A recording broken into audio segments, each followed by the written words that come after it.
Daniel Cormier came out. He was talking about the fact that he's got to call Khabib's fight and that he's friends with and teammates with Khabib. And some people, surprising to me, were pushing back on the fact that Daniel would call his fight. And I didn't really fully understand that only because all you can do is disclose, right? I mean, it's a very small space. It's a very small world. And all you can do is disclose. There is nothing else you can do. And I've been on Daniel's spot where I'm calling a fight, and I just started with a disclosure. Hey, by the way, in full disclosure, this is my teammate. Boom, and you move on from there. I trust Daniel will do the same thing, but even if he doesn't take that time, he's already done it. He's already come out publicly and said, I will be calling Khabib's fight. Khabib is my teammate. I only offer that because there's no influence that Daniel has. There are three separate people, right? You got a three-man announce team, but then you have another team called the judges. They are not within the same team. By example, Daniel Cormier's check will be signed at the end of the night by a man named Dana White. The commissions will not. Just by example, when I offered to you that they're separate, but it does remind me of a time. I was talking with a judge, Douglas Crosby, and Douglas said that judges are always put in a position where they are not to have any kind of contact with the fighter. But the judges, much like the fighters, also do not make their travel arrangements themselves. They get booked. So then when they get to the airport and a van pulls up and puts them in the van, there could be athletes in the van, as well as members from the company, as well as members from the commission, at which point it takes them to a hotel that they are assigned to that they did not set up.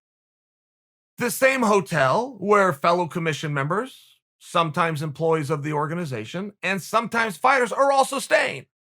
And then a lot of times, and I've been in these firsthand, the hotel will do a breakfast. It comes as part of your stay. One of the highlights, by the way, these hotel breakfasts, oh my goodness, so good.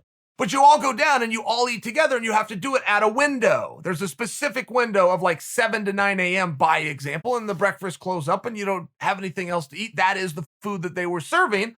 And when you're in a different location, particularly a different country where you don't know anybody and you don't have a card to get anywhere, making sure you're at breakfast on time it could be very important. It could ruin your whole day if you're not there to get some eggs when they're serving the eggs. I only bring that to you because Douglas was pointing this out to me of, look, I have to have some level of civility.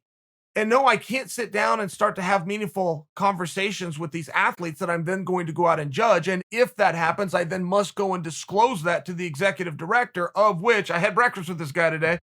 I was sitting there doing my, but he came up and he sat down. He asked me a question. I answered his question. I only say that to you, whatever it is, you then do have to disclose. I don't know that Daniel Cormier, as an announcer, follows under that same obligation. I don't think he has that same code of ethics. I don't think he owes anybody any more than what he's already done, which is to say, I know Khabib. In fact, to further that thought, I'm friends with and teammates with Khabib. He has no influence over the fight. And I've seen Daniel have to call other guys that he's very close with. Deron Wynn comes to mind. Deron Wynn is a fellow wrestler, but Daniel Cormier is the head coach of Gilroy High School. Deron Wynn is the assistant coach at Gilroy High School. Not to mention that they're friends and they work together in that capacity. They both belong to the AKA. So there's no secrets here, and I also don't see that there's any problem with going out and him calling his fight. I think it's above and beyond to disclose. I think the disclosure is very appropriate, but from an ethical standpoint, it is not, or a morality standpoint, it is not owed. It does seem appropriate, though, and it's been done. And, the best piece of advice I ever got in the sport as far as commentating and calling a fight, I was handed by Joe Rogan. And all Joe Rogan simply said to me, and I remember where I was when he said it, and he just said, Chael, if you're ever calling a fight, say what you see. Nothing, hard stop, that was it. He did not add to that. He did not go on from there. I could probably write a whole chapter on a book of say what you see, but that's what you do as an announcer. It means if your guy's up there and he's throwing sloppy jabs, you don't go, wow, that boxing sure looks crisp. You say what you see. Well, I think he could work on his hands if he's giving up takedowns too easy. Say that. I feel as though he didn't offer enough resistance on those takedowns. Just say what you see. And if you're calling somebody that you know, in all fairness, we all know each other. I know everybody in the sport of MMA. I talk about Neil Magny all the time. I've never met Neil once, but I know Neil. I feel as though I've met Neil. For some reasons, our paths didn't cross, and I just bring his name randomly to you, but it's a very small bubble.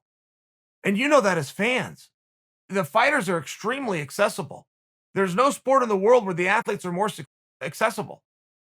Fans can go on social media and contact and interact with any athlete they want. In other sports, they will encourage their players. Don't go on social media. The NFL, by example, the NBA, they've had to have meetings and say, guys, we can't stop you, but we ask you, don't go on social media.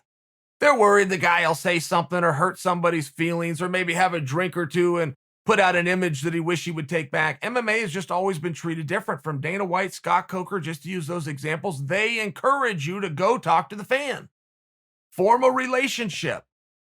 Educate them, hope they come on board. And when you're up next, hope that they stop what they're doing and they're tuning in. So when I say that athletes are more accessible, they are.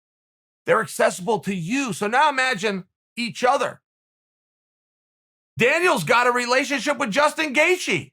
Daniel used to be a wrestler. Gaethje was a wrestler. Daniel was a fighter. Gaethje was a fighter. Daniel goes to UFC's. Gaethje goes to his. Is he supposed to disclose that?